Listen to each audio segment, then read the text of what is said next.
Hello, good morning, and good afternoon, my library friends. We are here to talk about Fallidays, and that means holidays that happen during the fall season. And I've got 5 different holidays that we're going to talk about that happen all over this big, beautiful world of ours. The first one we're going to talk about is called Salin. Now, it doesn't look like Samhain when you read it. It's spelled Samhain. That looks like Samhain, right? But it's a Celtic word, and it is actually pronounced Samhain, in Ireland anyway. Other places in Scotland, they have different spellings and pronunciations for it, but that's kind of like here in the US when somebody from New York sounds very different from somebody from Texas, right? We all have a little bit of a different dialect, so that's why it might be called different things in different places in the UK.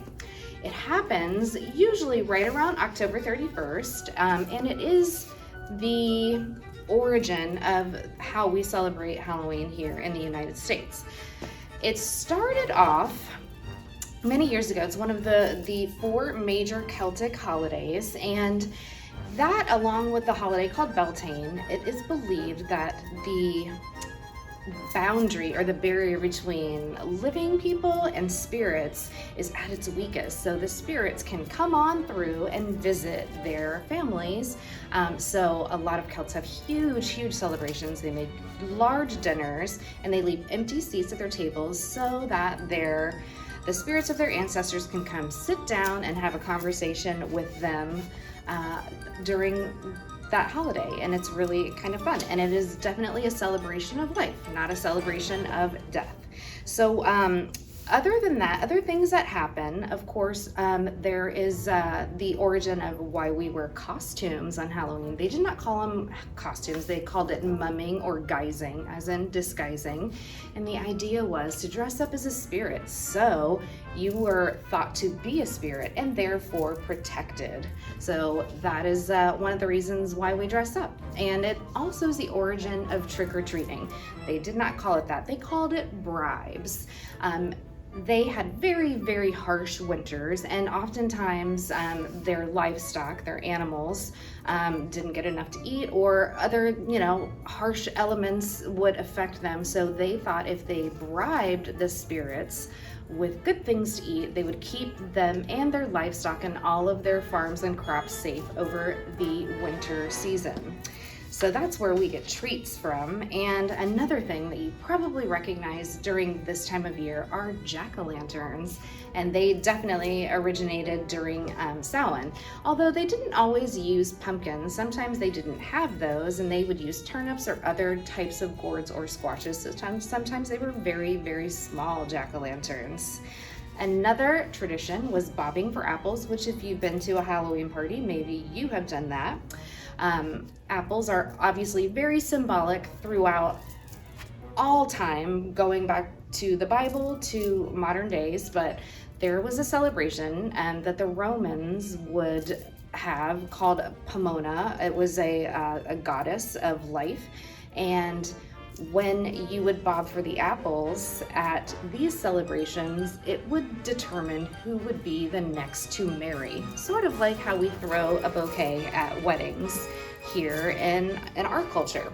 So those are some really fun things about Samhain, and I definitely encourage you to look that up online and maybe find out some other very cool facts about it for yourself. The next holiday we're going to talk about, the celebration, is in Japan, and it's called the Kawasaki Halloween Parade, and it is held in Japan, and it is a huge street party.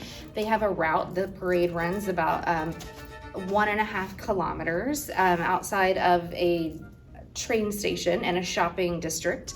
And they usually have about 2,000 participants, and they march through the streets. They change the theme every year as far as what kind of costumes people are going to wear.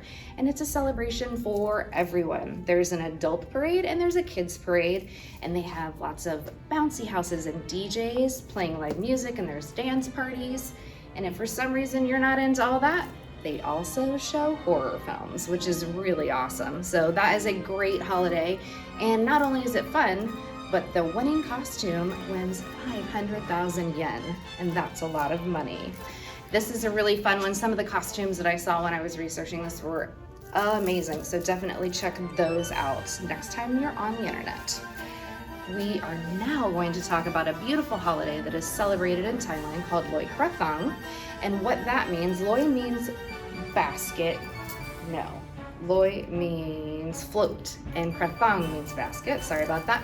So what this holiday entails, it's a celebration of love, really. It's almost similar to Valentine's Day here in the United States, but people have a basket and they put their lantern in it and other goodies that they want to offer up to the spirits and to the universe. And where it gets romantic, couples can have a float together, and if they send it off and the candle stays lit until they can no longer see their basket, it means they are destined for true love.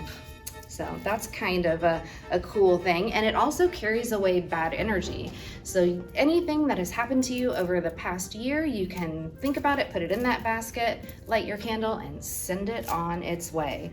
It is held at different times of the year, just depends on when other things happen. Moon cycles mainly are what determine it, but it is a very fun and romantic holiday. The next one is a very cool holiday I'm sure you've heard of, Dia de los Muertos, and it is celebrated mainly in Mexico, but other parts of Central and Mesoamerica. And it is a celebration of life, and it is not Halloween. They are not the same thing at all, although some people who celebrate Dia de los Muertos also celebrate Halloween. It is similar to Salin in that some of your ancestors may come back through on these holidays to visit and celebrate with you. They celebrate on 2 days. The first day is for adult ancestors that come back in spirit form, and then the next day is for children spirits to come back and celebrate. And they create what is called an ofrenda, which is sort of an altar that they put lots of really wonderful things that they want to share with the spirits. They are represented by the 4 elements: water, earth, fire, and wind. There's food, there are trinkets, things that would be significant to the person that you're leaving them for. And marigolds are one of the most popular offerings that are left, which when you get your craft envelope, you will be making your own marigolds to celebrate Dia de los Muertos.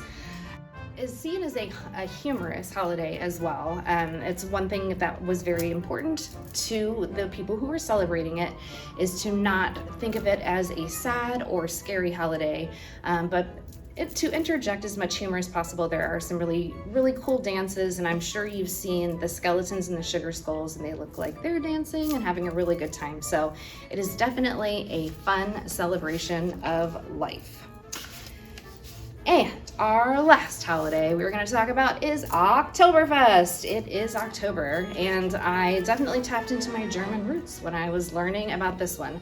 The funny part about Oktoberfest is it's almost all in September. However, the end of it is in October, so that's why it's called that. It was not traditionally the beer festival that it is now. It was actually started because of a royal wedding. The locals call it Teresa Weiss or Weisen, which just means that's the place where it was held.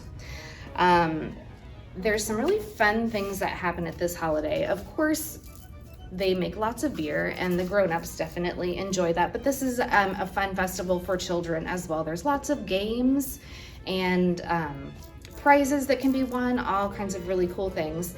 Everybody wears hats. They wear very cool Bavarian hats, and one thing that's very fun is the hairier your hat is, i.e. goat hair mainly, but the hairier your hat is, the more wealthy you are assumed to be. So that's kind of a strange thing. And there's so much food. They have upwards of 140 booths at this festival. And there's so many people that do come. Hundreds of thousands of people come to celebrate it, and 80% of them are actually Germans that are from this area. So while there are some tourists that come in, it is mainly celebrated by the people who live there. They even have their very own pop-up post office because of all the postcards that are purchased and sent out from there at the celebration. And if you think, wow, that's a really cool idea, I make something delicious that they might enjoy, maybe I'll go set up a booth. You will probably have to wait about 20 years on their waiting list before they have the availability to open up your booth. That's how popular this festival is. And one of the things that you will enjoy, there are pretzels. I love pretzels. I make seasoned pretzels actually all the time. But the reason why pretzels are so popular in Germany, the tale goes that hundreds and hundreds of years ago, the monks that lived in Germany, when they would see the school children passing on their way home and knew they were hungry, they started making these treats for them, and they were baked dough, and they created the shape because it was supposed to look like arms praying.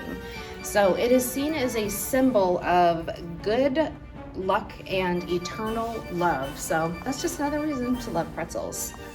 I hope that you have enjoyed this super fast wrap up of 5 very cool holidays that happen around the world during the fall season, and I encourage you to look up some more facts on your own.